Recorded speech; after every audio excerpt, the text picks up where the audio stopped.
Hey guys, Aaron here. A little while ago I did promise to get a bit of a room tour video up.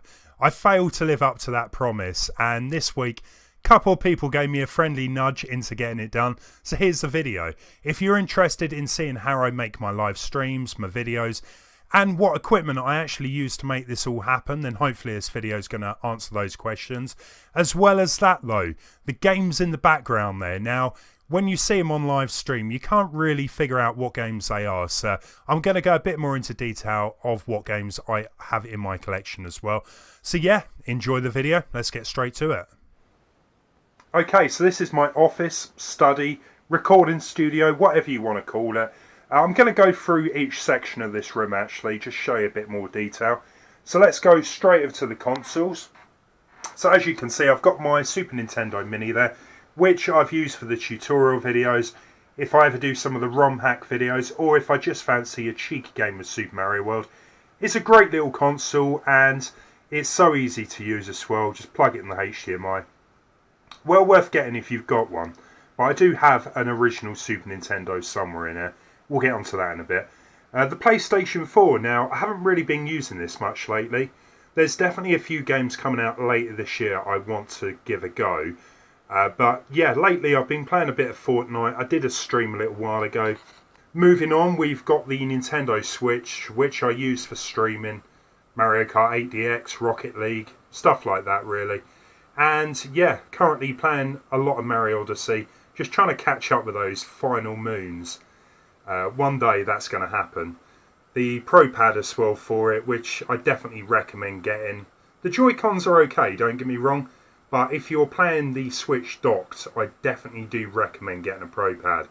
The Wii U is underneath it as well, which mainly lately I keep using for Super Mario Maker. So unless that does come out on the Switch, the Wii U is going to be sitting there for a while yet. And yeah, the gamepad is actually under one of my monitors there.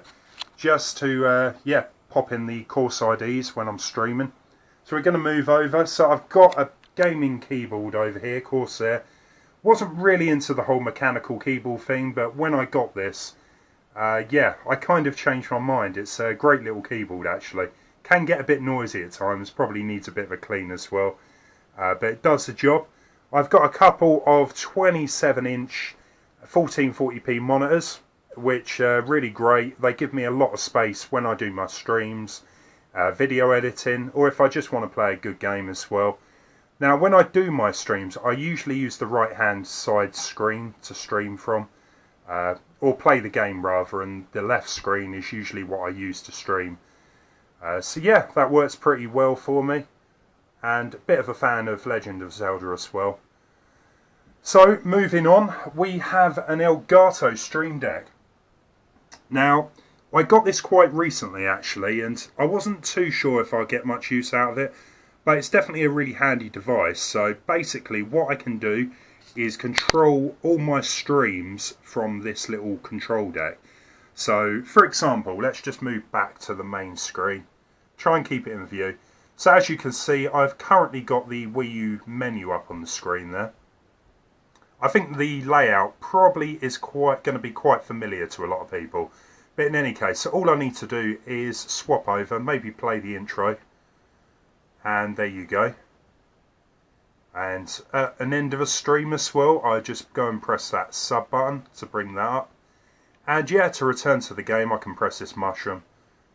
The great thing is you can actually customize this really well.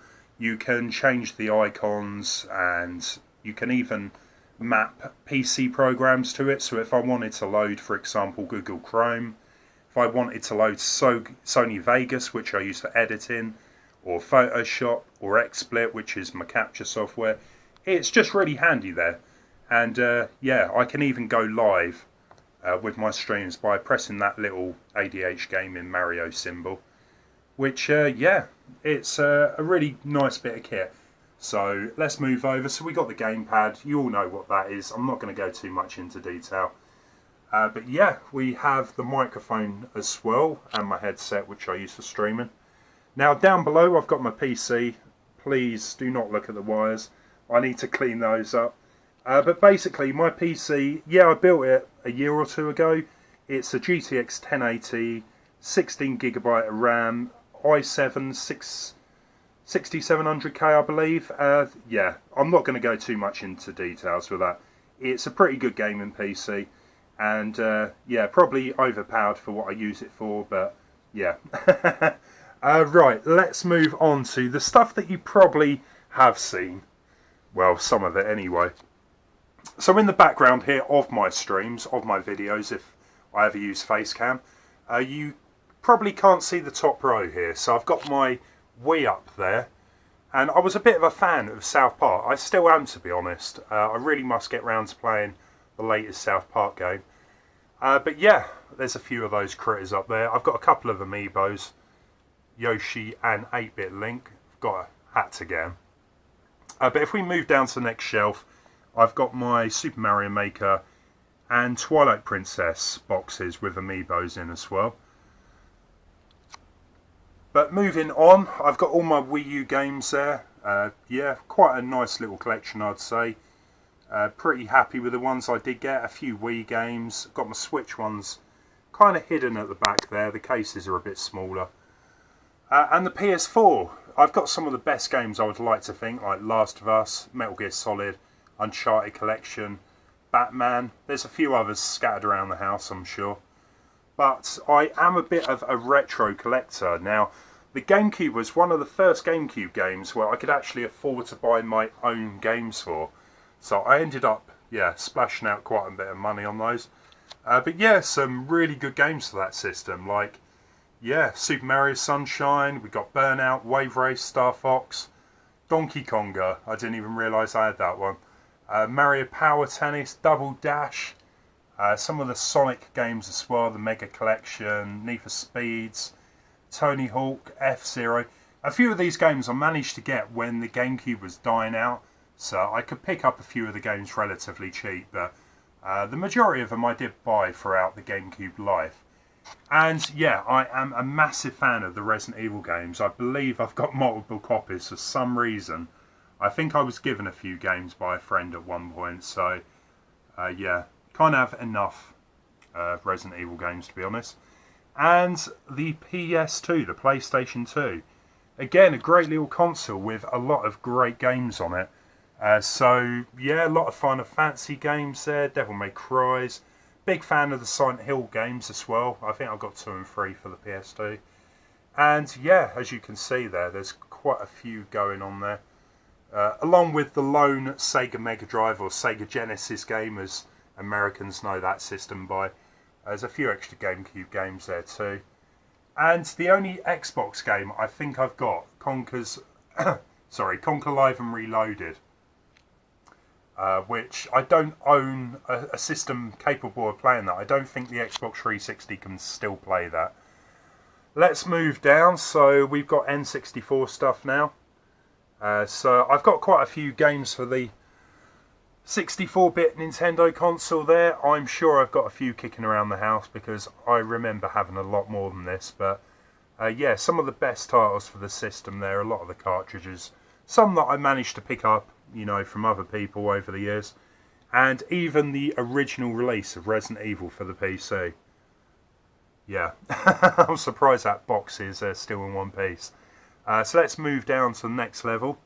So I can't forget, I was sent this by Nintendo quite a few years ago, Majora's Mask.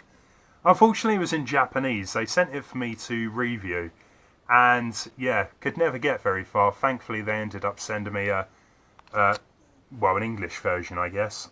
I could actually play the game. So moving down, we've got some Game Boy and Game Boy Advance games here as well. Again, some of the best games for the system in my opinion. Pokemon, Zelda, Mario Kart. Yeah, Crash Bandicoot, I forgot I had that one.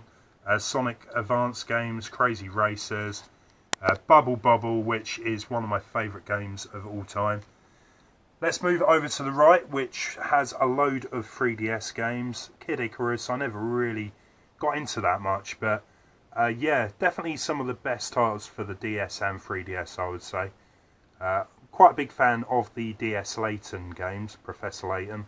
I think I've got one of them for the, yeah, one for the 3DS as well.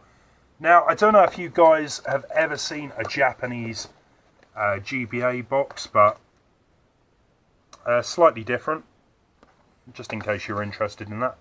And then down to the last shelf. So there's mainly Dreamcast, Sega Dreamcast games. Got a few Mega Drive games here as well. A few more Wii games.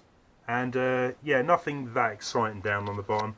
But the Sega Dreamcast, yeah, it completes some of my Resident Evil games, like Resident Evil 2 here and Codename Veronica. Yeah, it was a good system, but it didn't last very long, unfortunately.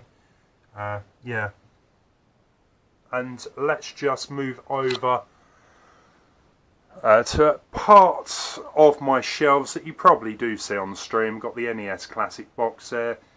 As I said earlier, I've got my Super Nintendo hiding in the back, along with a Game Boy Color down there, and a few extra bits, like so. I think that pretty much wraps up everything here. So that pretty much is it. If you've enjoyed this video anyway, I'd love to hear some of your comments down below. Maybe give the video a thumbs up as well. And if you are new to the channel as well, maybe subscribe. Thanks for watching.